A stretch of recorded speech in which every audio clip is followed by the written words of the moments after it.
emprego mesmo registrado foi o McDonald's, né? E o McDonald's, pra mim, foi uma escola, né? Se chegar alguém hoje pra trabalhar e falar assim, olha, eu trabalhei no McDonald's, tem uma vaga aí, eu contrato. Eu acho que o mais difícil é os desafios mesmo, os desafios que o empreendedor enfrenta, né? Brasil, né? Quando você fala de imposto, você fala de mão de obra, você fala de burocracia, leis trabalhistas, né? Eu acho que tudo isso é um dificultador, assim, só quem é empreendedor, né? Eu acho que em cada segmento tem seus desafios. Por exemplo, cream cheese mesmo é uma coisa que a maioria dos japoneses não gosta. Hoje, meu restaurante, a maioria dos restaurantes aqui, tem poucos japoneses que frequentam, por incrível que pareça. O GlacerCast tem o patrocínio de Pizza Company Choperia, com unidades em Americana e Santa Bárbara, ambiente agradável, música ao vivo, aquele chopp gelado e um cardápio completo no ambiente familiar. Há mais de 30 anos, servindo as melhores comidas e o melhor chopp de Americana e Santa Bárbara. Compareçam que eu tenho certeza que vocês vão gostar. Temos aqui também no GlacerCast a clínica da doutora Fernanda Farali, especialista em lentes e harmonização facial, onde você vai poder estar aí cuidando da sua estética, dos seus dentes e da saúde bucal. É uma ótima opção aí para você se cuidar. E também acessórios glamour, simplificando para sofisticar. Uma loja completa de acessórios para você, mulher aí, ficar mais linda, se enfeitar, presentear pessoas que você vai estar agradando com tanto carinho.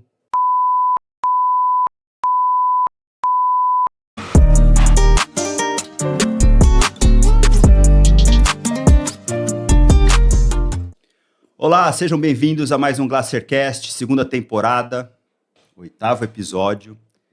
Esse episódio tem o apoio da Taishi Culinária Oriental, então o assunto hoje é uma delícia. Hoje eu não posso falar que vai surpreender, porque todo mundo conhece comida japonesa, todo mundo é apaixonado, eu pelo menos sou. Sim, né? E é um assunto que a gente tinha que trazer, né? Tinha. Inclusive tinha gente que pediu quando a gente colocou a caixinha de perguntas. Vinho, a gente fala, né, de assuntos que a gente por incrível que ama pareça, comida japonesa. Pediram. Na verdade, pediram para falar de temaki, mas a gente vai tocar nesse assunto. E estamos com um cara aqui muito especial, um cara que Deus apresentou pra gente, que é dono da Taishi e que vai falar não só de comida japonesa, mas vai contar sua história de vida até ele chegar nesse empreendedorismo do Taishi. Estamos aqui com o Marcos, vou chamar ele como ele mesmo falou, Marcos Guaxupé. E isso está na história. Tudo bem, Marcos? Seja bem-vindo. Bem, pô, um prazer estar aqui. Karina, Danilo, obrigado pelo convite. Vamos tirar alguma dúvida aí, falar um pouquinho sobre culinária japonesa, então, né? Empreendedorismo. Obrigado pelo convite, viu? Que isso. E antes da gente ir para a primeira pergunta, fiquem atentos aí que no final, o Marcos trouxe uma surpresa para a gente aqui do Taishi. Nós vamos estar fazendo 2 sorteios. Então, quem estiver acompanhando até o final, nós vamos falar como que vai ser esse sorteio. Para quem gosta de comida japonesa. Isso. Fique atento. Bora lá, então. Bom, para começar, eu queria saber, né, do Marcos, porque aqui no GlacerCast a gente tem a função de descobrir, de trazer para quem está em casa como você fez. Como foi sua trajetória, como você faz nos seus empreendimentos, como é as suas estratégias. Então, antes disso, eu quero saber quem é o Marcos. Tá. Vamos lá, então, começar o início, né? Isso. Bom, o empreendedorismo, ele nasce com a pessoa, né? Eu acredito que tem pessoas que conseguem desenvolver essa característica ao longo do tempo, né? Mas eu acredito que em mim, na minha família, somos pessoas que sempre buscou crescer na parte profissional. Então, o empreendedorismo, eu lembro que lá em Guaxupé, a cidade que eu nasci, por isso meu apelido, Guaxupé, né, na cidade sul de Minas, a gente tinha essa vontade de fazer alguma coisa. A gente era criança, mas por diversão mesmo, não era nem questão de, vamos montar um negócio e ganhar dinheiro, né? A gente nem sabia, né, da necessidade do dinheiro, queria brincar, né? E a gente comprava brinquedo pegava brinquedo estragado, consertava, montava uma quitanda para vender, ia no mercadinho, a minha mãe pedia, compra alguma coisinha para vocês, a gente comprava bala e colocava nessa quitanda para vender, fazia aquele geladinho, né? Em Minas chama geladinho, né? Aqui também, né? Sorvete chuchu, cada um tem um nome, né? E a gente montava isso aí e colocava para vender para os vizinhos lá, trocava por alguma coisa, né? Então a gente tinha essa característica de querer montar alguma coisa. Então, assim, essa característica até hoje, né? A gente não sossega, né? Quem é empreendedor fica arrumando um enrosco ali, né? Então, a gente em Minas lá é uma cidade muito gostosa, muito legal. Guaxupé, eu abri um parênteses aqui para falar de Guaxupé, né?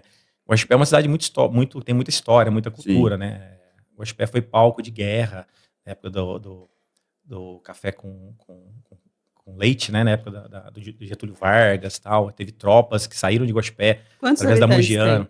Hoje, acredito que deve ter uns 50 mil habitantes. 50 mil habitantes. É uma cidade pequena, mas o por que pareça, é como se fosse uma metrópole da cidade. Desenvolvida. As outras E ela é cidades... bem conhecida, né? conhecida, foi cenário daquela novela Rei do Gado, né? Uhum. Foi lá na fazenda de um barão do café, né? Que era o Olavo Barbosa, figura muito conhecida no Brasil todo, né? Então a cidade de Guaxupé, ela tem ali uma história, né? Só que não tem tanta oportunidade, né? Então ali vive do café, da pecuária, né? É perto Tem do algumas Umunhaçu? Moriaçu, não é tanto. É perto fica entre Alfenas e Passos. Tá, é perto de Alfenas. Na verdade, é a primeira cidade de Minas, dependendo do caminho que você vai aqui. Tá. Passa ali Pirassununga. Aham. É a primeira cidade de Minas, 220 quilômetros daqui. Então você pode se descrever como Marcos empreendedor. Eu acredito que sim, ou pelo menos tentando, né, montar coisas, criar coisas. Conta né, pra gente, pra você mandou? Eu gosto de falar assim que é muito legal você ser protagonista da sua história, né? Bacana. Então, para mim é muito mais legal você desenvolver alguma coisa, né? Gostei Criar alguma dessa. coisa do que, de repente, você tá, né, trabalhando para alguém. Não veio a passeio, né? Mas passear é bom. Passear é bom. Com certeza. Passear é bom, como também você trabalhar para uma empresa também é legal. Então, você vai da característica de cada um, né? Tem gente que fala, não, eu gosto de trabalhar, bater o cartão de ponto e ir para casa e tá tudo bem, tá tudo ok. Mas eu não, eu já sou mais ansioso, eu quero criar as coisas, desenvolver as coisas. Conta para mim, antes da gente entrar aqui, eu fiquei curioso, uma historinha que você contou, que num terreno de baixo vocês montavam uma horta, uma quitanda, mais para trabalhar. Isso já era um empreendedorismo na veia, já. Eu não sei se era uma inquietude ou se era uma questão de empreendedorismo, né? Mas a gente sempre quis fazer isso quando coisas. Criança. Isso, criança. Então, a cidade pequena não tinha muita coisa. Às vezes aparecia lá um circo, parque de diversões, né? Aqueles de bairro.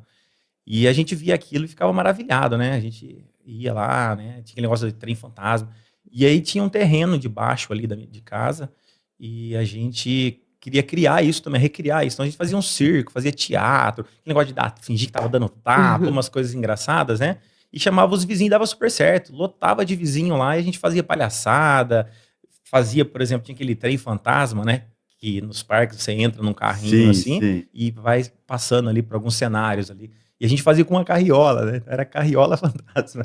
Pegava as crianças e entrava aquilo lá no... E era legal, cara. A gente Marcos, se divertia. aí você já entendendo que desde aquela fase você já tinha essas habilidades empreendedoras, você me contou que você fez a faculdade, tem a formação de engenheiro. Uhum. Como que você foi para engenharia, sendo que a tendência que você já tinha esse dom de empreender, como foi essa situação? Essa questão da engenharia, porque eu trabalhei na Bosch, né, na Robert Bosch, e era uma empresa de autopeças, né, enfim. E eu sei que para ter uma oportunidade ali seria a profissão, engenharia, né, tinha muito engenheiro. Só que para entrar lá, na verdade, eu entrei com uma indicação numa empresa terceirizada, uma empresa de limpeza e conservação. Então, eu entrei na Bosch para trabalhar um serviço bem simples, tirava cavaco de ferro, caía na máquina ali e tal. Só que eu já pensava que, né, para ter mais oportunidade, precisaria estar estudando ali, além de fazer um trabalho legal ali, né? Então, ali eu já fazia curso de empilhadeirista, porque eu sabia que tinha ali a oportunidade de empilhadeira. E aí eu fiz curso de empilhadeirista, entrei como empilhadeirista, né? E depois disso eu comecei a estudar, né? E assim, era meio louco, porque eu morava em Sumaré, eu trabalhava em Campinas, então era 30 minutos de motinha para ir para trabalhar e depois 30 minutos para a faculdade. Estudei aqui na Anhanguera, aqui de Santa Bárbara. E pegava essa pista, SP, né? Ali você via de tudo, acidente. Então, assim, foi bem tenso. Eu dormia 5, 6 horas por dia para poder sair da empresa, né, dormir, descansar, tomar banho e ir para a faculdade. Então, nesse quantos anos vocês vieram para cá? Quantos anos você tinha? Eu tinha 15 anos. E veio todo mundo? Você tem 4 irmãos? Veio todo mundo. Todo mundo veio para cá, né? Complementando a história de Guaxupé, que eu falei que é uma cidade legal, mas que não tinha tanta oportunidade. A gente veio para cá porque a gente queria fazer faculdade. Meus irmãos mais velhos, né? Eu sou caçula de 4 irmãos. Então, meus irmãos mais velhos, eu queria estudar, queria fazer faculdade. E foi assim, meus irmãos, eles são empreendedores, todos eles considero que eles são bem-sucedidos, né, naquilo que eles fazem, né? E, então, a família veio para cá com essa proposta. E meu pai era pedreiro, ele era construtor. Então, ele veio para cá porque tinha mais oportunidade também no segmento dele. E ele foi né? Meu pai também é empreendedor, então ele veio para cá, comprou um terreninho, dali a pouco fez uma casa, vendeu, já com o dinheiro dessa comprou mais um terreno, aí no final ele estava bem, com umas casinhas de aluguel em Minas, na praia, né? Então meu pai também é um empreendedor, né? Então a gente Sim, via o sim. exemplo dele ali, né? Isso, É bacana assim, por exemplo, muito legal. a gente fala pedreiro, por incrível que pareça, preconceituosamente falando, não é o meu caso, mas assim, quando a gente fala pedreiro, a gente não vê essa visão de empreendedor, De Aham, construtor, é, né? né? Porque é, assim, inclusive na teoria foi o seu primeiro emprego. É isso. porque o engraçado é assim, normalmente a gente entrevista as pessoas, e a história das pessoas é assim, as pessoas que resolveram sair do CLT para ser empreendedor. O Marcos, mesmo sem saber, primeiro ele foi empreendedor, depois você trabalhou até no McDonald's, né? Meu primeiro emprego mesmo registrado foi no McDonald's, né? E o McDonald's, para mim, foi uma escola, né? Na verdade, se chegar alguém hoje para trabalhar e falar assim, olha, eu trabalhei no McDonald's, tem uma vaga aí, eu contrato, E por porque, que que você acha que foi uma escola? porque é muito disciplinado, né? McDonald's, você não, talvez um dos, A eu posso falar uma metodologia. besteira, tá? Mas assim, um dos piores salários, né? Para quem está começando, mas não é essa a proposta. A pessoa que está lá trabalhando não está pelo salário apenas, né? Eles estão lá por disciplina, porque é gostoso trabalhar no McDonald's, né? Eu trabalhava em Campinas, pegava 2 ônibus. Então, assim, só o ônibus ali, o trabalho que eu tinha não compensava pelo salário, mas o treinamento, a disciplina, tá tudo E organizadinho. você acha que isso é reflexo dos seus restaurantes hoje? Eu acho que o que eu uso mais hoje é o que eu aprendi na Bosch mesmo. Lá Entendi. sim é uma empresa que tem umas ferramentas que eu utilizo. MTM, Kaizen, 5S, são ferramentas que eu uso no dia a dia, assim. Então, lá para mim foi a escola. Mas o McDonald's mais assim por questão de você ser adolescente, tá começando a trabalhar. Então, os adolescentes Responsabilidade, hoje, né? geração Z, né? É, Depois, essa geração nova, agora é uma geração que não tem essa questão de você ser novo e estar trabalhando numa instituição disciplinada, cumprindo horário, né? Sim, Então, para mim, lá isso foi muito importante. É importante, né? Eu acho que essa questão da formação do profissional, o McDonald's faz muito bem, assim, né, sim. para uma instituição. Na sua opinião, qual é a parte mais difícil de empreender? Eu acho que o mais difícil é os desafios mesmo, os desafios que o empreendedor enfrenta, né? A nível, assim, Brasil, né? Quando você fala de imposto, você fala de mão de obra, você fala de Equipe, né? burocracia, leis trabalhistas, né? Eu acho que tudo isso é um dificultador, assim, só quem é empreendedor, né? Eu acho que em cada segmento tem seus desafios. Mas na culinária japonesa eu considero ser uma das mais críticas, né? sim. Eu fico pensando, assim, qual segmento é tão difícil? Às vezes eu penso em padaria, né? Padaria que você O tem horário muita também. coisinha diferente, você tem que fazer ali, várias receitas, várias pessoas. Cara, você É, tanto é que tem um ditado que fala, né? A melhor padaria é aquela que o dono abre e fecha, né? E no meu caso tem sushi man que demora muito tempo para ter habilidade. Aí você forma o cara tá lá, aí vem um outro faz uma proposta por um pouquinho de dinheiro a mais, o cara vai, né? Então assim, sim. hoje a mão de obra tá escassa. Eu Cara, ia te É o perguntar maior isso, o que desafio. você é, achava é, de mão de da mão de obra, obra, de porque é uma coisa equipe, muito né? específica, né? Não É é. específico. E a gente já tentou de tudo, assim, para sanar. Vai ser um desafio. E eu acho que em todo segmento, acho que o segredo é resolver as questões de mão de obra, né? Então a gente tentou de tudo. A gente tem casas que a gente traz pessoal de fora, porque a Americana é uma cidade bem desenvolvida, né? É uma cidade que é mais difícil você pegar pessoas para treinar, né? Porque geralmente você consegue isso com o pessoal mais novo, mas o pessoal mais novo não está querendo trabalhar em restaurante à Sim. noite, fim de semana. Então, a gente aluga casa, a gente tem empresas de RH, a gente tem alguns planos ali, e não é salário ruim, cara. O pessoal ganha bem nessa área. Só que essas questões de ser fim de semana, às vezes feriado, tá sendo E cada vez mais quando difícil. você contrata, você já contrata com experiência ou você chega a treinar também? Não, a gente treina, a gente Entendi. prefere treinar, porque a pessoa que vem já com uma experiência, a pessoa vem com vício, a É isso que pessoa eu ia acha falar. que a pessoa chega no seu restaurante com pouco tempo e a pessoa já quer impor uma mudança, né? Então, assim, a gente está 17 anos, né? 18 anos já que eu montei a primeira unidade. A gente tem um padrão certinho, tem folha de processo, tem tudo, né? Então a pessoa às vezes chega com, mas isso aqui faz assim, aí quer mudar. Não que seja ruim, porque a gente gosta de, quando a pessoa agrega, quer falar, não, mas espera aí, aprende aqui primeiro, né? O jeito certo que a gente faz depois, vamos falar sobre essa outra forma de fazer. Então é um desafio da pessoa mesmo, ter aquela, Sim. ser engessado. E nessa sua visão de contratação, você tem alguma restrição sobre idade? Você acha que determinadas fases de uma pessoa, quando você está contratando, ela vai desenvolver melhor, ela vai aceitar melhor? Por essa questão de compromisso, a gente está preferindo pessoa mais velha. Se a pessoa chegar e falar assim, não, eu tenho filhos, eu sou casado e pelo responsabilidade, perfil, responsabilidade e também questão de vício. Eu não sei o que está acontecendo, é uma epidemia, pessoal bebendo, né? Molecada mais nova, bebida, nossa, tá demais, assim, é uma coisa que eu nunca tinha visto. Então para mim, assim, com certeza, o pessoal mais velho é o que tá dando. Você sabe, eu trabalhei um tempo numa empresa que treinava equipes. E eles tinham muitos supermercados como clientes. E 2 coisas disso que você falou até agora. Primeiro, tinha supermercado que os melhores funcionários eram os empacotadores. Os melhores funcionários. Aí, se você levar lá para nossa época, empacotador era tudo criançada, né? Molecada. Verdade. A maioria dos empacotadores com mais de 40 anos de idade. Porque hoje a molecada não quer trabalhar. Então eles trouxeram essas pessoas de mais idade. Estão recontratando. E são os melhores da equipe. É mais compromissado. É porque, assim, é minha opinião, né? Eu estava falando da história de vida, quando a minha geração, né, X, milênio, né? É a geração que antigamente a gente tinha aquele negócio da disciplina. Era o principal, disciplina e ética, né? As 2 coisas que meu pai falava, assim, era inegociável. Cara, tá errado, aquela rigidez. Porém, a gente não tinha aquela formação teórica. Meu pai e minha mãe não tinham aquela educação para ensinar a gente, né? Meu pai, minha mãe, eles vieram da roça, sabe? Tinha maturidade e a vivência, Isso, né? Então eles tinham só assim, o que é certo, e você precisa fazer. Acorda cedo, não pode faltar da escola. Então a gente cresceu com isso. Então a gente tem esse compromisso, mas talvez a parte da teoria, do conhecimento, a gente teve que adquirir durante a vida, né? Agora a geração que veio depois, geração Z, é uma geração que continua sem conhecimento. Não, e eles não querem ter obrigações. E não tem as obrigações, cara. Então, a gente piorou, né? Na verdade, andou um pouquinho para trás, eu acredito, com relação à mão de obra. Por isso essa escassez, né? Então, um pouco é disso que você falou. E quando que surgiu a sua vontade de empreender? A vontade, na verdade, especificamente com o Tai Chi, que foi o primeiro negócio meu, né?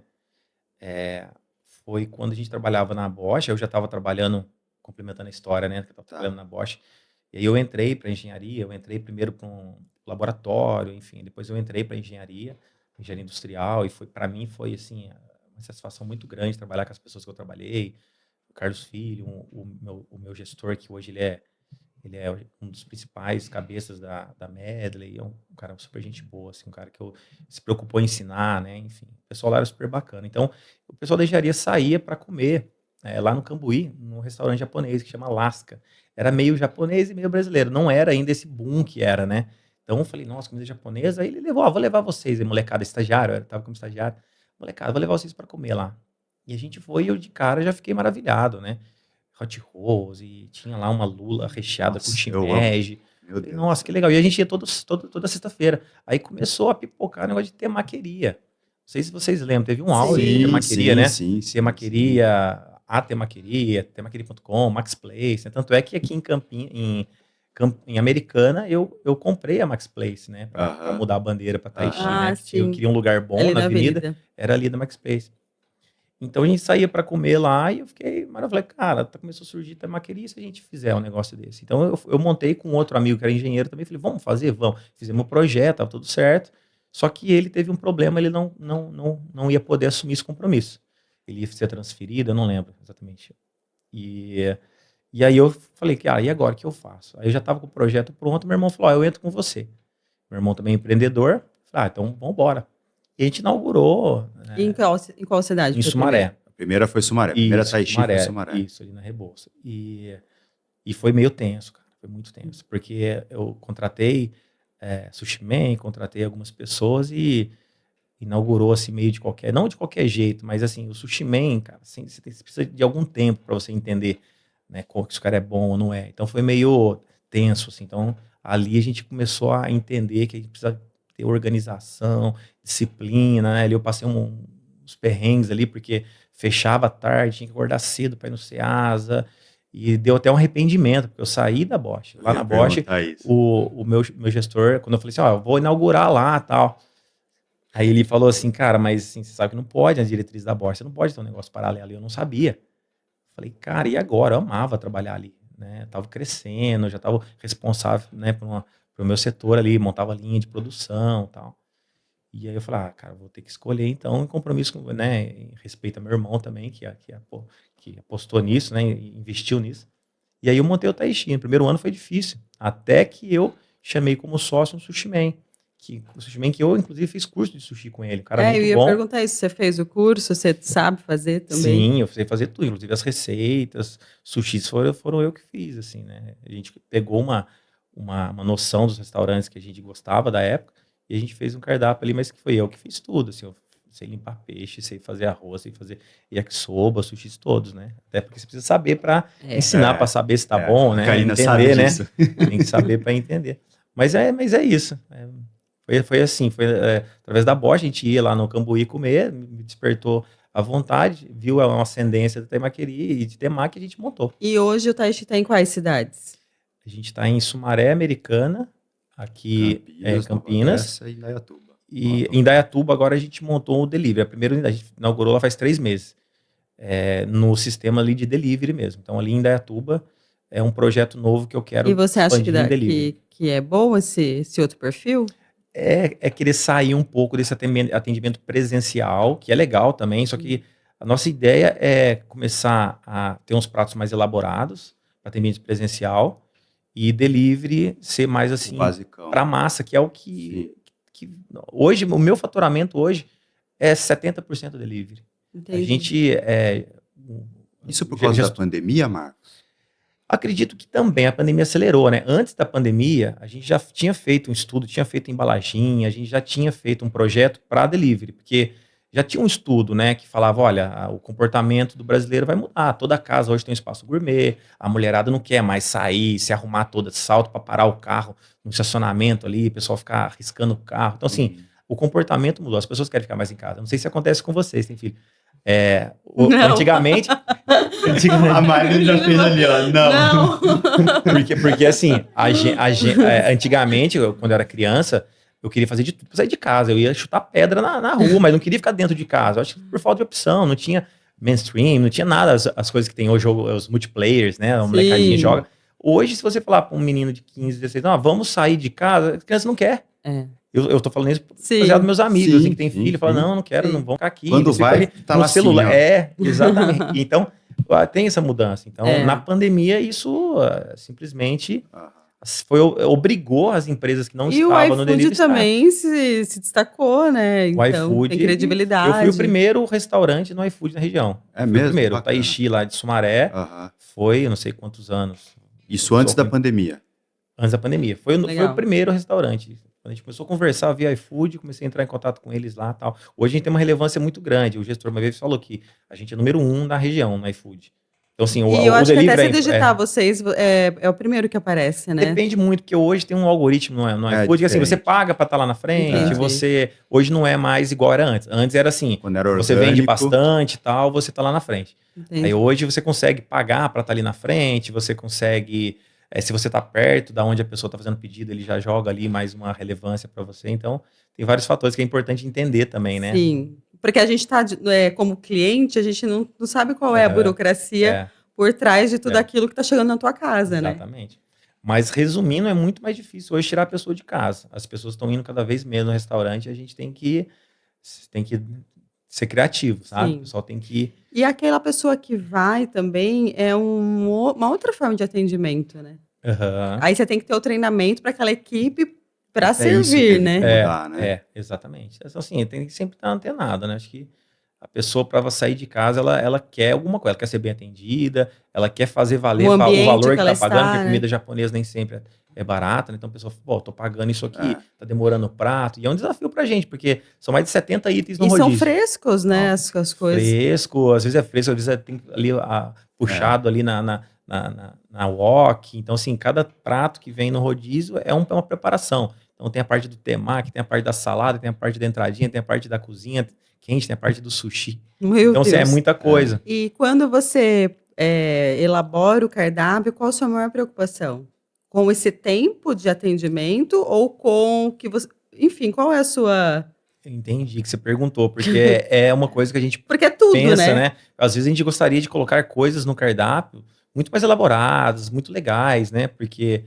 Que você tem acesso, eu tenho né? acesso, eu faço curso, eu pesquiso, a Sim. gente vai em restaurantes, né, que tem aquele prato, mas na prática ali não se mostra muito viável, até porque existem, por exemplo, vou dar um exemplo aqui, você quer colocar um sashimi ali com gelo seco ali e tal, para manter a temperatura, para fazer um efeito, aqui não tem, na região não tem fornecedor de gelo seco, você tem que trazer de fora, esse gelo seco ele evapora, então assim, tem muitas coisinhas, e tem produtos Ceasa, assim, que não tem aqui, mas tem em São Paulo. Então, você tem que fazer adaptações, né? Mas você tem que considerar esse tempo de preparo, a praticidade, o seu espaço físico, né? Sim. E por ser produtos frescos, qual que é a sua logística sobre... você precisa buscar ou hoje em dia as coisas já vêm até você? Não, eles entregam. A gente compra direto do Chile. A gente consome muito, né? A gente consome acho que 45 caixas de salmão por semana, aquelas caixas de 30 quilos, é muito. Então, é diário. Então, chega peixe todo dia. Isso para 5 unidades. Isso. E os fornecedores todos certificados, eles dão certificação. Então, o uso é diário, não tem o armazenamento. Tanto é que a nossa consultora sanitária, ela falou, você coloca etiqueta assim, uso diário. Você não precisa colocar validade para a maioria dos produtos. Porque todo dia você usa. Então, Sim. você prepara o legumes, usa. Você prepara ali a carne, usa. Eu ia perguntar, então, isso é legal, é tudo fresquinho nessa parte. Eu ia deixar essa parte técnica mais para a segunda parte, mas eu fiquei curioso agora uma coisa, essa questão da procedência, porque assim, hoje em dia a gente vê muito, abre uma portinha ali, o cara começa a vender, dá 2, 3 meses o cara fecha. Isso é referente à procedência, que não é boa, ou por exemplo, o cara não soube trabalhar mesmo? Eu acredito que o cara não saber trabalhar afeta, inclusive, nessa parte dos problemas que ele pode ter, inclusive problema sanitário, né? Porque assim, tem um específico, que eu não vou citar nome, mas eu vi que abriu, acho que não deu 2, 3 meses, e era muito barato o negócio dele. E mesmo sendo barato, não foi para frente. Então a minha dúvida é o seguinte, muito barato por quê? Porque ele não soube gerir, né, precificar as coisas para trabalhar, ou porque o produto não era bom, entendeu? Olha, é muito difícil, né, você julgar assim, o que acontece, né? Mas a maioria dos problemas é relacionado à falta de conhecimento do negócio mesmo, né? Sim. Eu acho que ele pode, de repente, ter problema de não pagar imposto. É um problema que fecha muito comércio. A pessoa quer ganhar dinheiro ali, né? Sobe para a cabeça ali e fala, não, tô pagando porque realmente, se eu falar para vocês que eu pago mais imposto do que eu tenho lucro, todo mundo vai acreditar. Todo mundo vai acreditar. Porque é um absurdo absurdo que a gente paga de imposto, né? Então, às vezes, a pessoa fala, não vou pagar imposto aqui. Aí chega a conta uma hora. A pessoa não toma alguns cuidados aqui na parte trabalhista, recebe um monte de processo. Ou de higiene, né? E a aceitação do público, acho que é muito importante também, né? De repente, a pessoa não está aceitando também, né? Sim. Eu acho que é o posicionamento da marca também. Quando você falou que antes você tinha... quando você veio para esse mercado, você tinha o restaurante ia até tarde, você tinha que acordar cedo, porque naquela época você tinha que ir buscar mercadoria. E agora você tinha que fazer você mesmo, né? Quando você monta, naquele início, é tudo muito difícil, né? O fornecedor é mais caro, o fornecedor não quer vender para você. A quantidade é faz menor. Diferença. Então, assim, quando até pessoas te conhecerem, né? Você tem um poder de barganha, você tem que ficar indo atrás dos fornecedores, né? E no início, assim, você não sabe também o que vai sair, por exemplo, você monta o cardápio, mas você fala, olha, baseado na minha experiência, eu acho que isso aqui vai vender, então eu vou comprar uma quantidade. E aí uma semana vende muito, até você entender o comportamento do público, até você entender como... Então você tem que ir correndo, você trabalha um pouco mais mesmo, né? Sim. E tem que ser você. Você não pode ir de cara, falar, cara, vai lá no Ceasa lá e compra lá esses legumes. Você não sabe a qualidade, o cara não sabe escolher, tem que ser você mesmo, né? Então no começo eu cheguei a ter um início de síndrome do pânico uma vez. Teve um dia, num domingo, que a gente abriu lá, ficou até tarde, deu muito movimento, deu fila, desesperado para atender ali, faltando as coisas. E eu tinha que acordar no outro dia de manhã para ir no Ceasa comprar. Então, assim, eu saí de lá 1h, tinha que acordar 5h, cheguei em casa, fui dormir, não parava de pensar quando a cabeça fica, principalmente para mim, que tem um pouquinho de TDAH. Qual empreendedor no Brasil nunca... Tem muita dor. Tem muita dor. Minha mulher já tá dando uma risada ali, porque é uma característica minha também, às vezes a cabeça não para, né? Então você imagina, não consegui dormir. Aí eu tentava, falei, cara, eu preciso dormir, descansar. E não conseguia. Eu acordei assim com um surto. Aí falei, cara, quer saber? Eu vou tentar já no começo fazer o jeito certo. Foi quando eu falei lá do sócio, né, que fiz curso com ele, eu chamei ele para resolver essa questão do sushi para mim. Então ele ficava responsável pela parte mais crítica, né, que é o coração do restaurante, é o sushi ali, né, sushi bar. E aí a partir daí começou a dar. Porque o que eu penso principalmente no empreendimento menor, nós temos todos os cargos. A gente é o marketing, a gente é o RH, a gente está colocando a mão na massa, a gente está no atendimento. Então, assim, quando você não foca no que tem que ser feito, vai ser difícil você dar conta de todas as áreas e todas saírem perfeitas. Exatamente. E, por outro lado, esse é o diferencial, né? Eu acho que o empreendedor tem um livro que fala Empresas Feitas para Vencer, né? Do Jim Collins. É um livro assim, excepcional. Todo mundo que é empreendedor ou que gostaria de ser, deveria fazer essa leitura. E ele fala que o maior desafio é você chegar no fim do desafio, na verdade, né? Porque todo mundo desiste ou joga a culpa, fala, eu fechei porque o funcionário fez isso, fez aquilo. Na verdade, durante o desafio, você, em alguma etapa ali, você parou de pedalar, né? Eu faço Mas aí, a etapa que você tomou a decisão certa, que você viu que você não estava dando conta, você conseguiu delegar. Eu acho que esse é a chave. Exatamente. Por exemplo, todos esses setores que a Karina criou, é impossível o empreendedor querer operacionalizar em todos. Mas é extremamente importante ele ter conhecimento para colocar essas pessoas para fazerem, né? A questão da liderança. O empreendedor tem que ser líder, né? A gente entrevistou aqui a Sanuí e ela falou dessa questão de liderança. Hoje, mais do que empreendedor, eu acredito que você seja um líder, porque senão, 5 unidades... E a responsabilidade de eu acho que o setor de alimento, sim, e o alimento que tem que ser fresco, ele é mais arriscado ainda. Sim. Né? E você um desafio motivar, né? Funcionário e gerente, são mais de 100 funcionários. E você tem desafios ali constantes. Às vezes tem funcionário que está com um problema sério, às vezes tem funcionário que está com uma dor de dente no Porque você é responsável por ele e pela família dele. Então você tem que motivar. Então essa parte da liderança é muito importante para um empreendedor. Né? Você tem que impor um respeito sem impor medo, né? Porque se você põe, você tem que fazer, a pessoa nas costas sua, ela não vai fazer, a pessoa não vai comprar a ideia da marca, né? A pessoa não vai falar assim, não, eu vou correr com eles aqui e tal. Agora, se a pessoa tem respeito, admiração, a pessoa vai fazer. Aquela questão dos princípios que você falou no começo, que você aprendeu com seus pais. Exatamente. Bom, vamos fazer um intervalo rápido e vamos entrar na parte específica, né? Porque não é só igual a Ana. Minha filha, pai, compra um salmão. Eu compro salmão, ela só pegar, ela ama. Mas antes, queria pedir para vocês se inscreverem no nosso canal no YouTube, deixa o like aí. Fiquem atentos que no final vai ter sorteio para quem estiver assistindo aí, quem participar do sorteio. Nós vamos para um rápido intervalo e a gente volta para entrar na parte específica do Tai Chi, as especialidades do Tai Chi, qual que é o carro-chefe. As curiosidades, coisas que ele criou e falar muito mais sobre comida japonesa. Sorteio beleza? Também, hein? O mais importante é o sorteio. Eu posso concorrer? Claro. Então tá bom. A Karina que é sortuda pra essas coisas. A Karina já foi pro Havaí, ganhou da revista Capricho uma viagem pro Havaí. Caramba, ela tem sorte, então. Eu acho que ela vai ganhar os dois, que você vai Eu vou participar. Eu vou ao restaurante sem participar. Vamos fazer assim, vou dar pra vocês o rodízio, pra não correr um risco. Pra gente não concorrer, né? Só os dois ganhar. A gente já volta, fique atentos aí. Olá, estou aqui para falar com vocês sobre Pizza Company Choperia, nosso patrocinador aqui do GlacerCast. Um ambiente super agradável, familiar, com música ao vivo, um cardápio incrível. Tem unidades em Americana e Santa Bárbara, um restaurante que você deve passar por lá porque vale a pena. Voltamos e agora vamos falar muito sobre salmão, sobre sushi. Marcos, a primeira unidade foi Sumaré. Como surgiu? Conta pra gente como trabalha o Tai Chi, rodízio, como que funciona tudo certinho.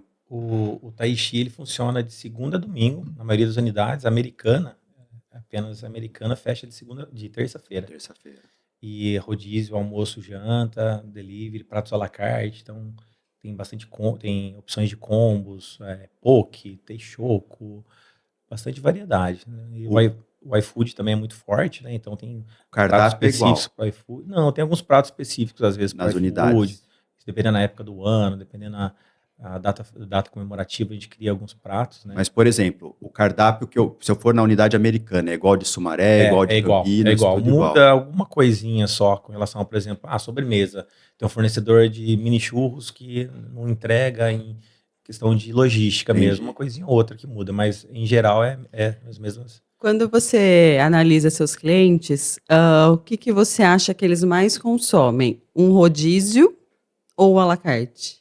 Eles gostam de rodízio. Ainda é muito incrustado, né, no brasileiro essa questão de rodízio, né? É.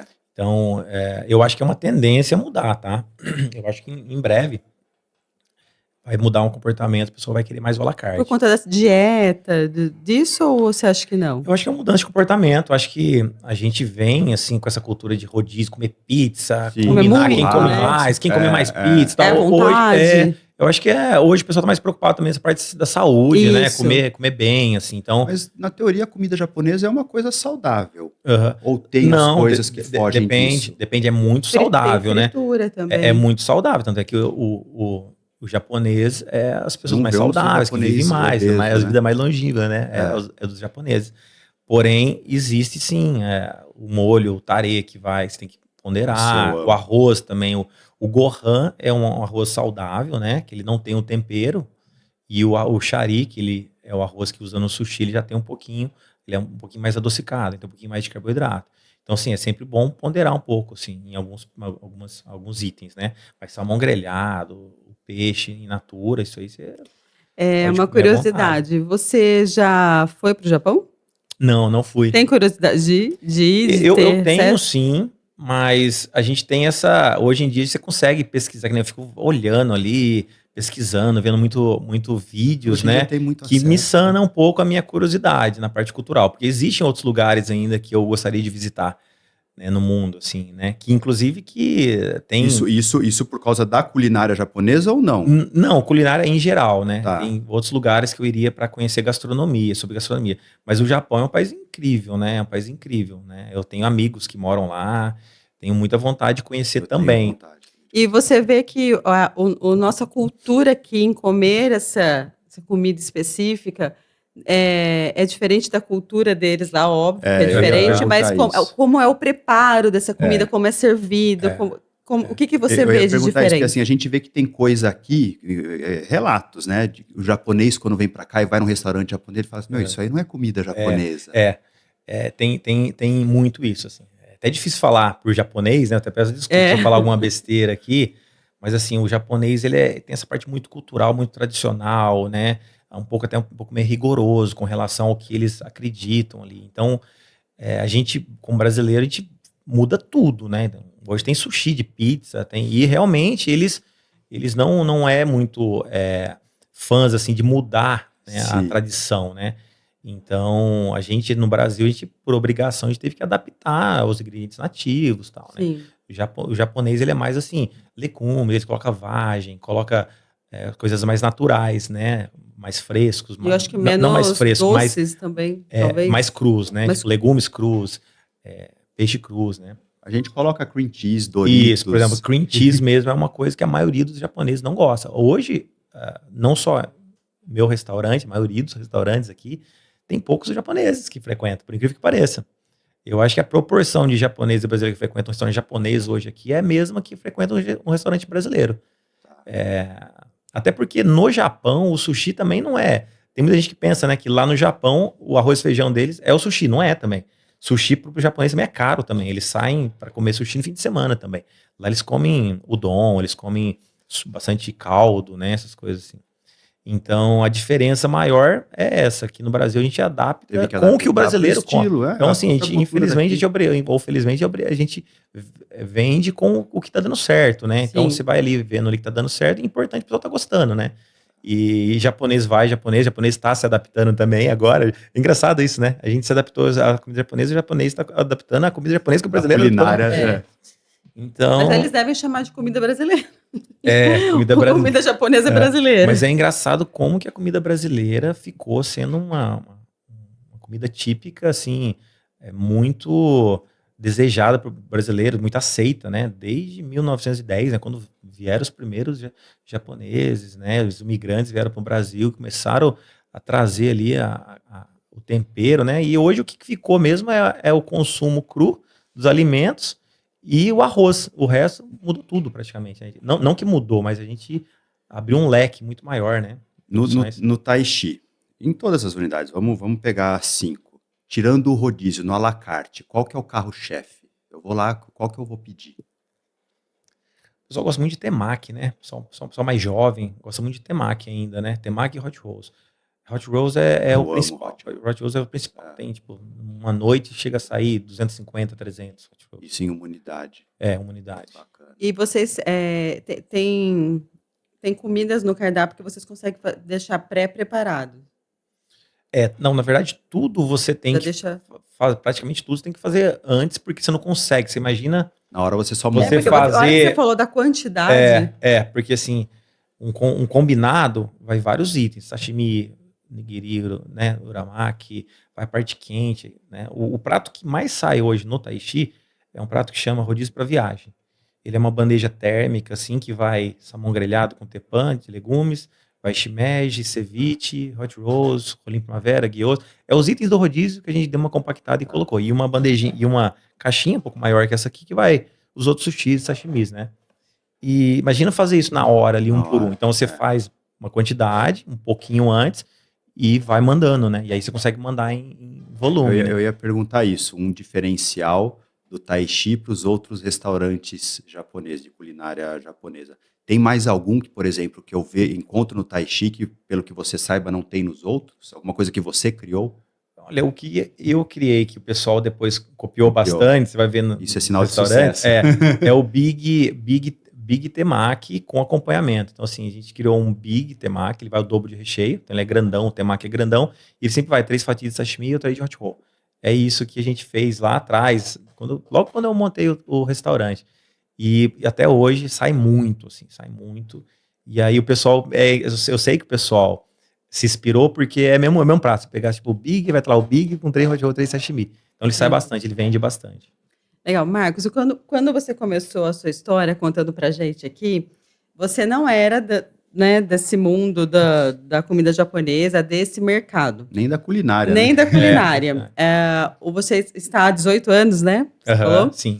E como você tem o empreendedorismo na veia, você se enxerga com outros ramos de atividade, outros negócios, ou simultâneo, ou uma troca talvez um dia, se for interessante como negócio? Não, eu estou aberto sempre a ver o que faz sentido, né, para mim, eu sou empreendedor, então assim... O Marcos quase montou uma arena de beach tênis, amor.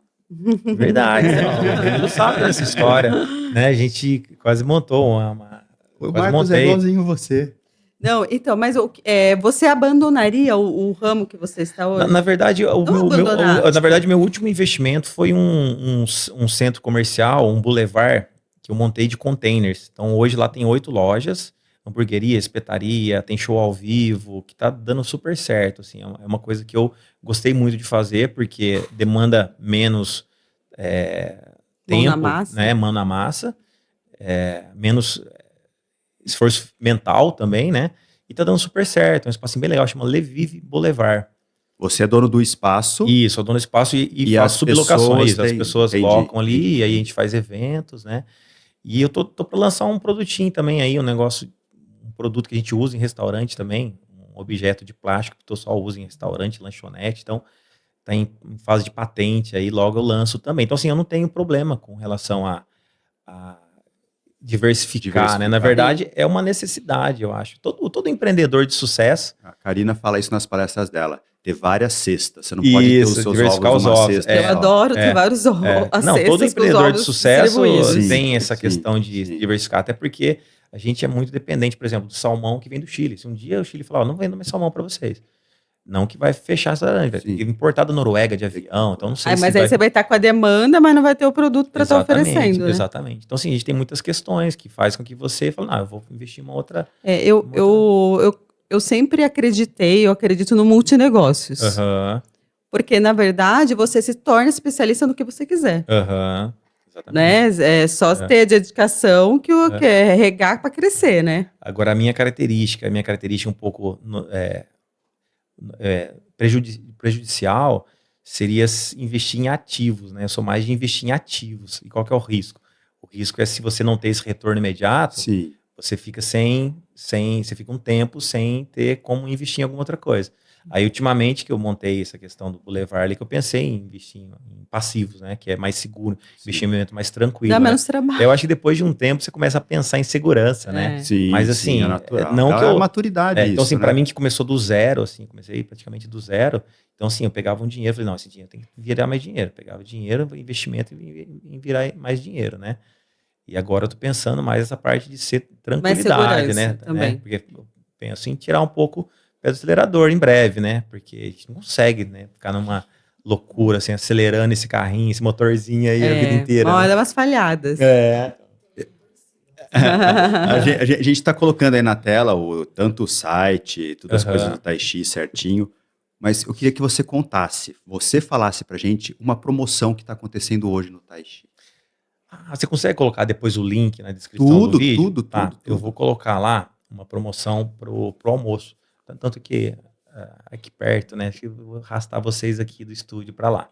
Colocar um desconto legal no almoço lá. Tá, bacana. Eu vou ver ainda um desconto, mas um desconto considerável legal. lá, pessoal. Tá. O restaurante ele é na Avenida Brasil, pertinho. Isso, aí a pessoa tem que clicar no link e compra pelo link ali, antecipado. Perfeito. E aí vai ficar baratinho. Então fiquem atentos aí, hein? A gente vai colocar tanto no YouTube, no Spotify, no Instagram também. Sim. Fiquem atentos aí para todo mundo ir lá no Tai Chi.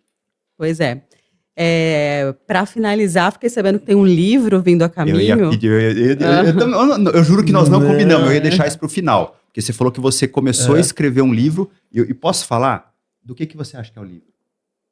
De empreendedorismo. É sobre política, cara. Como que pode? Nossa, e é um assunto que se estende, né? E eu amo isso. Deixa eu tentar resumir aqui em pouco tempo. Assim, na verdade, eu gosto de política, eu acredito que você consegue mudar tudo através da política, mas existem uns desafios assim reais que você não vê em curto prazo, médio prazo, a forma de mudar, né? Então, esse vídeo é tipo um romance, assim, eu sei que 99 pessoas sabem que é romance, mas explicar que romance não é sobre amor, né? Romance é um tipo de linguagem literária que fala sobre, enfim, sobre prosa, sobre um assunto. É até um pouco meio sobre ficção. O que é a história do livro? É um aplicativo, uma pessoa desenvolveu um aplicativo que tem ali os tópicos sobre assunto em que especialistas e pessoas opinam para que aquilo seja validado. Então, esse aplicativo ele começou com o apoio das pessoas. Então, assim, você baixa o aplicativo, você paga o aplicativo. Então, esse aplicativo vai ter um recurso que vai investir por exemplo, começou com um vereador. O vereador ele vai ter esse dinheiro para campanha através do aplicativo, só que ele vai ser funcionário de quem? Da plataforma. Qualquer coisa que ele fizer fora, ele está fora. Ele sabe disso, ele assina isso. E aí começa a ter uma relevância isso. E aí as pessoas começam a entrar no aplicativo porque querem realmente mudar. Existem muitas pessoas que querem mudar a política, né? Da forma como ela é feita. E aí isso começa a atingir um âmbito maior, aí, prefeito, até chegar na presidência. Mas aí é questão de ficção ali, né? Por que parou o livro? Não, eu tô escrevendo, assim, mas assim, vou ser bem sincero com você, a pessoa vai até me zoar. Mas foi com relação ao Pablo Marçal, que eu ouvi falar negócio de livro, falei, nossa, nada a ver, escrever um monte de livro e tal, né? Que livros são esses, né? Mas a questão de escrever um livro faz quem tem TDAH igual eu, meio que organizar as coisas, acalmar um pouco o pensamento. Então eu comecei a escrever alguma coisa que fez sentido para mim, e isso é muito gostoso. Não estou falando que eu vou lançar o livro, estou escrevendo ali, pode ser que saia ou não, mas né? Fale, porque mas quando o tema você é curioso para mim que gosta de política, eu adoro, assim, sabe? Eu adoro, eu acho que a gente tem que pensar assim nisso, sabe? Na educação, pensar na forma de mudar, começar a ensinar ética, bons costumes na escola, porque só assim muda. Uma coisa que a gente falou lá no começo, muito do que acontece, na minha visão, tá? Com a geração de hoje, é devido à política que nós temos, né? Na educação, nas escolas. E a gente está vivendo um extremo ali que a gente quer culpar o político, quer culpar a polícia, quer culpar todo mundo, só que assim, eles são a gente, na verdade. A polícia é a gente, mas o bandido é a gente e o político, principalmente, saiu da gente. Então, assim, não adianta você... Na minha visão, quem culpa o político hoje em dia é o cara que não conhece política. É a questão de terceirizar a culpa. né? Mas quem está lá como político foi colocado por pessoas que muitas das vezes reclamam do político. E mantém eles lá ainda, né? Falando, não, esse é menos ruim, cara. O brasileiro tem essa questão, né? A gente é piada fora do Brasil porque a gente tem agora do menos ruim, né? Tem dois ruins, entre os dois menos ruins. E sendo assim, e pra mim, assim, você tem que irrigar e ir irrigando o que você acha que realmente é bom, que você conhece, que você põe a mão no fogo, porque um dia esse cara vai crescer. Agora, se você pensar sempre que o menos ruim ali, cara, os partidos só vão Ou se você acha que você pode ser bom, vá para esse caminho, né? Porque assim, na minha visão, o empreendedor de sucesso, se a gente pode falar assim, cara, ele talvez não esteja preocupado com quem está lá em tal cargo. Exatamente. Né? Para mim, não importa se é direita ou esquerda, importa se o cara é bem intencionado. E tem que funcionar. O que ele está fazendo com a máquina pública? Eu falo assim, esquerda. Cara, os países com melhor IDH é democracia, ter um pouquinho ali de assistencialismo. O Brasil é um país que você não pode cortar assistencialismo do nada. Sabe? É um país que depende, sim, da questão da esquerda, mas que a parte da direita também agrega muito, tem muito essa parte do desenvolvimento que é importante para um país super populoso. Mas, enfim, é um assunto para outro podcast. Outro podcast. Né? Política e religião. Não, mas você sabe assim, não é, quando a gente fala discutir, a gente sempre pensa na parte negativa, né? Mas eu acho que é uma coisa muito bacana de se discutir. Mas eu acho que é um assunto que tem que ser uma pauta. Por exemplo, você falou agora, política e religião. Hoje eu amo falar de religião. E a gente já colocou como pauta aqui. Sim, entendeu? E assim, às vezes você discutir pensando positivamente, não negativamente, é uma coisa bacana. Sim, porque cada um tem uma experiência, cada um viveu alguma coisa relacionada àquilo. Tanto que a gente até trouxe convidados falando de política, que é sobre das ações. Sobre religião. Né? A gente trouxe o Rafa de Barros, a gente trouxe o pastor Christian. Exato. Né? Eu acho que são coisas assim... a Fernanda que falou da Rosa do Bem. Quando você coloca esses assuntos assim na mesa para conversar, você... Às vezes o que você acredita que é o correto, às vezes você questiona, fala, cara, isso pode ser até melhor. Porque assim, hoje a visão que eu tenho não é essa questão assim, discutir sobre política. Eu acho que não é o assunto que é o problema. É as pessoas que vão discutir o problema. A maturidade para isso. Um exemplo, né, factual da política é assim, você percebe que tem muita gente indignada com a política.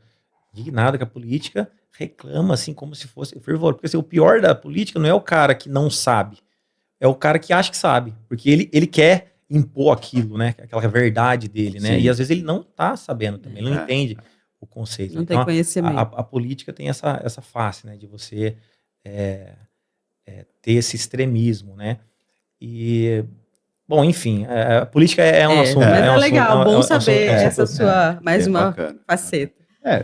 Na verdade, assim, tá na questão do empreendedor, né? O cara, aquilo que nós falamos. Dentro do seu negócio, por exemplo, dentro de um restaurante japonês, ele tem que saber todos os segmentos que o restaurante faz. Compras, RH, marketing, isso e aquilo. E o empreendedor na veia, igual vocês dois, por exemplo, é ele saber falar, discutir e ter conhecimento de vários assuntos, não só do negócio dele. Né? Não tem alguém lá que vai comandar a gente no seu governo. O Marcos mesmo falou que antes da pandemia ele já tinha essa visão de ir para o negócio do delivery. Agora, no final, ele já falou que provavelmente, muito breve, vai mudar essa questão da cultura do cara querer só rodízio. E eu acho que isso está é a questão do empreendedorismo, né? Tudo é conhecimento. Bacana. É isso. Muito obrigada pela sua participação aqui. Imagina, eu que... Compartilhar a sua história. É muito gostoso, né? Poder falar, poder aprender. Sim. Então eu queria convidar todo mundo que está assistindo aí, Taixi, Campinas, Nova Odessa, Sumaré, Americana, quem é de Indaiatuba pode pedir pelo delivery. Agradecer, Marcos. Fica atento aí no sorteio, participem. Posso falar então como vai ser o sorteio? Depois nós vamos estar colocando aí no Instagram as regras certinho. São seis rodízios que nós vamos sortear, 2 para cada unidade. Campinas, Sumaré e Americana. Isso. Tá?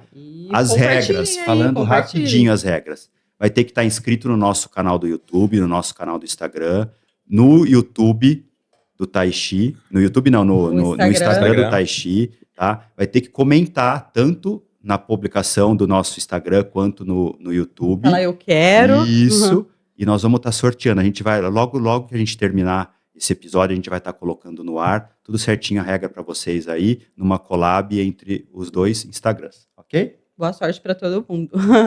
Isso aí, gente. Eu queria agradecer também nossos patrocinadores, os apoiadores que estão aqui com a gente sempre. Isso. E bora pro próximo programa, que o ano tá acabando, gente. O ano tá acabando, Estamos terminando a nossa 2024. segunda temporada também. Não é? Pois é. Mas estamos aqui. Continua assistindo, compartilhando, Isso. mandando aí para as pessoas que querem Deixar um assistir. pra vocês, Ai, um biscoitinho da obrigada, sorte, para tem um- adoçar a Tem vida. o número da Mega número. Sena aqui? Exatamente. Ainda não adianta, pra que a isso. sorte dela ela já teve. não. Pra todo Tá. mundo, isso aí sai, tipo, acho que uns 3 mil bolinhos desse aí É, por mês. Então, delícia. se todo mundo que apostar me der uma porcentagem, Não é, assim, gente? a minha chance Nossa. está Eu vou grande. quebrar aqui já. Pois é. E tem uma mensagem, geralmente vem direitinha ali, ó. Uma Nossa. mensagem. Cara, eu não trouxe meu óculos. Vou pagar. Não, deixa. A gente lê depois. Marcos, de coração, obrigado. Que Deus te abençoe muito e sempre. Maibli, que tá ali nos bastidores. Quer falar um pouquinho? Não. Não, ela tem vergonha, gente. Agradecer de coração. Taishi, Marcos, é um prazer estar aqui. Eu acho que, assim, foi um episódio que me surpreendeu. Normalmente no começo eu falo que todo mundo vai se surpreender, mas me surpreendeu porque foi, assim, muito além da comida japonesa, do salmão em si. Então, agradecer de coração sua participação. Que Deus te abençoe muito e Obrigado, sempre. Danilo, obrigado, Karina. Foi um prazer participar com vocês. Agora eu vou comer, gente. Até o próximo. Até o próximo. Beijos. Tchau, tchau, tchau.